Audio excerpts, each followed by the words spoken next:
And thank you so much for the introduction, Sachin sir. I think we have known each other for about 15 years now. That's when I started doing my master's, and I did my thesis in zoology department where Sachin sir was there. And it has been very fruitful and amazing to know him. Uh, yeah, so today what I'll do is I'll try to present the future of conservation in uh, for at least tigers and leopards, but globally this has been the trend. We are moving towards using big data for almost every work, right? You must have come across the term big data, this IT, stock markets, business, everything is using big data. And people are using big data for conservation as well. But this big data revolution has been very slow in lower and middle income countries like India, Indonesia, Kenya, or most of the tropical countries. And you know where tigers and leopards are found? Mostly in the lower and middle income countries. But all the research is generally happening somewhere in the global north. Europe, US is where most of the experts come from. And this expertise is being imported. So what I'll try to do through this talk is explain to you first what management units are. Then I'll try to explain to you what genomics is and what genomics is bringing to conservation and why we are lagging behind and what I am doing to try and get us up to speed. So what are management units? These are basically unique populations of a species. So we know tigers, for example. What are the unique populations of tigers? So these are species, these are populations that have a unique evolutionary history. They have a unique ecology.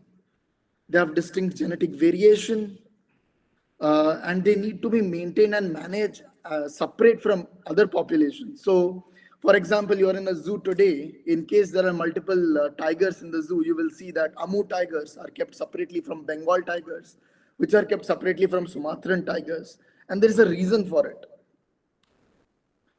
And what is population genetics? So the study of inheritance of traits, basically why we are the way we are, right? We inherited something from our parents. The study of this is called genetics, okay?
Hi, I'm sorry. Are you able to hear me? Are you able to hear me now? So, so the guest house I'm staying in lost electricity and the Wi-Fi. Okay. Uh, yeah. So when we study the whole repertoire of hereditary material, uh, that is called genomics, okay? And it is used as a tool to study genetics presently. Genetics uses some genes, okay, like COX1, histones, or repetitive regions like satellites. But presently, we are in the era of big data where we use the entire set of chromosomes to study inheritance, okay? And all of population genetics, it started with these, okay? This has been the journey so far. In 1966, There are things known as allozymes that were being used. So allozymes are basically the proteins that are there. And because we inherit two sets of chromosomes, we could potentially have two kinds of two variants of the same protein that is known as an allozyme. And this was used for population genetics. Then we moved on to study mitochondrial DNA, which is used for delineating species generally, or looking at gene flow because mitochondria is inherited only from the mother. It can tell you about female biased and male biased gene flows. Then there are microsatellites, which are repetitive elements, but these can be sequenced for very cheap, but they have so many limitations. We cannot look very deep. These nucleotide polymorphisms, which are basically localized distributed across the genome, and then do this for the whole population. That is called genomics. And we are here right now in 2000, post 2010, right? That is the era. And genomics has been used in species management in several fields. For example, identifying the unique and distinct populations. And I will talk about this extensively, so I'll not quote the examples now. Identifying threats. So for example, if we want to know if tigers are inbred, what are the threats because of this inbreeding? What are the problems because of isolation potentially? We can identify that using genomics. We can think about how anthropogenic disturbances, for example, cutting down forests and bringing humans closer to wild habitats, change things. We can do that using genetics. So for example, in wildcats, a recent study shows in Scotland, the wildcats have almost become extinct because of human manipulation of the landscapes. And this happened only about 70 years ago. And wildcats are almost gone from Scotland now. Now we can think about conservation planning. So for some bird species, there's only one population, and they're thinking about admixing two bird populations. So that is hybridizing two different bird species to retain some traits of the bird they're trying to conserve. And they're trying to use it using genomics. Similarly, they're also trying to de-extinct species. People are trying to bring back mammoths, bring back aurochs, quaggas, and a lot of other species. And genomics is very instrumental in that. There is population census studies. For example, in Sundarbans, it is very difficult to set up camera traps because the water levels change and suddenly the canals can be flooded. So in those cases, the census is done using fecal samples. And from the fecal samples, the genomics is done. You can think about curbing trafficking. So elephant tusks are often trafficked. So elephants are poached and their tusks are taken out. And you can trace the source of this ivory using genomics.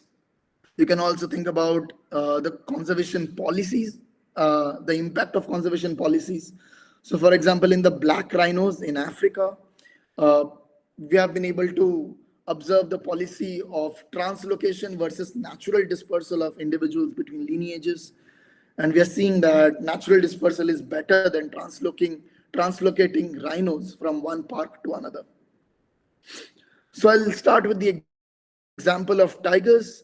How has genomics helped tigers? And there are many ways. I'm just going to take this one example, okay? So the traditional knowledge is there are these 6 subspecies of tigers that are found. So there's the Sumatran tiger, which is found in the northern island of Indonesia. Okay, can you guys see my mouse? I don't know. Then there is the Siberian tiger, which comes from Russia. The Indo-Chinese tiger is present only in Thailand right now, I think. And the Malayan tiger is in the Malaysian peninsula. There's the Bengal tiger we find in India, Bangladesh, Nepal, Bhutan. And there's the South China tiger, which is extinct in the wild and is only found in the zoos. Okay, this is traditional knowledge. This is what we have known for a very long time, for several decades. And the tigers have been managed as such. So when I say managed, so zoos have been breeding these tigers separately for a very long time. When we talk about bringing in money for Bengal tigers, we're talking about bringing in money for all tigers in Nepal, India, Indonesia, in Bhutan, Bangladesh. Okay, Siberian tigers are to be treated differently. Indo-Chinese and Malayan tigers are to be treated differently. They were all different policies made for different populations. But in 2015, these guys, Wilting et al., they set out to this. So you can see the map in the in the map, what you see is there are different tiger populations.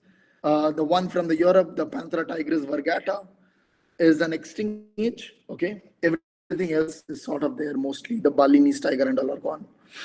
And they studied museum samples. They took some skulls. They made a lot of measurements, and what you see is you don't see anything. There's almost no differences in the tigers for the males or the females. There's just very minor differences. Similarly, for the skin measurements, the differences are very minor. However, in the ecology, certain lineages separate out. So the continental tigers separate out from the island tigers when we look at the ecology of these species. And when we look at the genetics, we only see that the continental tigers and the island tigers and the Amur tigers. However, Amur tigers is what they Indo-Chinese tigers, South okay, South China tiger and the Amur tigers, they're all together. The in Bengal tigers, Indo-Chinese tigers, and Malayan tigers be managed as a single unit. The Siberian tiger, which is the Amur tiger, be managed as a single unit. And the island tigers, with the Sunda Island tigers, which is the Sumatran tigers, be managed as a separate unit. Okay, so they proposed only 3 units, down from 6 that we had known traditionally. However, this is not based on genomic data. So there was a huge storm in the tiger world when this was proposed, and IUCN decided to go with this as well when some other studies came along. So there was a study in 2018 by Luo et al., which used whole genome sequences and found that all the different tiger lineages are separate. Okay, if you can see my cursor, I don't know. And then we did a study in 2021, and what we find is what Wilting et al. Found here is not entirely wrong, but what Luo et al. Say is also not very wrong. So what we find is that the tiger subspecies, what we say, they diverged only 10,000 years ago. Okay, and if you think about evolutionary timescales, 10,000 years is very short. So that is why we see very few differences between the tiger lineages. Okay. However, Sumatran tigers are the first one, which is the deep blue bar here, are the first ones to have split out from all other tigers about 9,000 years ago. And then all the other tiger lineages, which the Malayan tigers, the Amur tigers, the Bengal tigers, separated out. Okay, and the Bengal tigers are further split, and the split is about 1,000 to 2,000 years ago, and this is mostly because of human exploitation of habitat. That the Bengal tiger lineages have split into a South Indian lineage, a Central Indian lineage, a Northwestern lineage, which is mostly in Ranthambore, and a Northeastern lineage of tigers. Okay, so Bengal tigers are presently 4 populations, and then everything else is majorly similar to what Wilting et al. Had proposed. So what Wilting et al. Proposed here is not entirely wrong, but it missed out a lot of nuances that the genomes reveal. For example, if you look at the selection, so what the selection tells us is what will happen, what could go wrong if we mix 2 different lineages or 2 different populations of tigers. So what we find is Amur tigers have certain genes. Amur tigers are the Siberian tigers, so they live in extremely cold conditions. And we find there are certain genes that are needed for living in this cold conditions. So these are genes that are responsible for building body fat, for developing fur and body size, are under selection. In the there are genes responsible for maintaining small body size. So Sumatran tigers are smaller than all other tigers. Okay, so you cannot mix an Amur tiger and a Sumatran tiger for sure, because the Amur tigers need large body size and a lot of fat tissues to live in the cold. But imagine the same tiger Sumatra, where it is hot and humid, with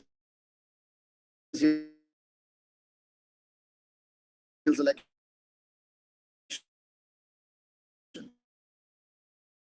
However, Bengal tiger and Malayan tigers, we not found signatures of, but there are a lot of aspects. It doesn't. And similarly, so basically, genomics is instrumental for delineating management units for tigers, and for leopards. Studies done very recently. So traditionally, we know these lineages of leopards. So there's very few populated all across Africa and Asia. So tigers are only found in Asia, but leopards are found in Africa as well. And all of African leopards have been classified into one leopard, the African leopard. Okay. Then there is the Arabian leopard, which has a distinct population. The Persian leopard, the Indian leopard, the Amur leopard, again from Siberia, the North Chinese leopard, the Javanese leopard, the Sri Lankan leopard, and all are the lineages. Okay. However, there is a challenge here. So this is the map of South Africa. So here from Africa, we only look at the southern part. This is a map of South Africa and okay. And what we see is that there are leopards from the southernmost tip. You see that red portion on the map. That's called the Cape region. Okay. The leopards from this region are half the size of a regular leopard. Okay. So the Cape leopards or the leopards from the Cape region are shorter. And the ecology of these leopards is very different. They come from a place called that has the fin biosystem, while other leopards, for example, the leopards from Namibia and northern South Africa, which is the Mpumalanga region, the Kruger National Park, if you've heard, they come from the savanna biosystem. So they have a different ecology and they have body size, but they were all called the South African leopards. Okay.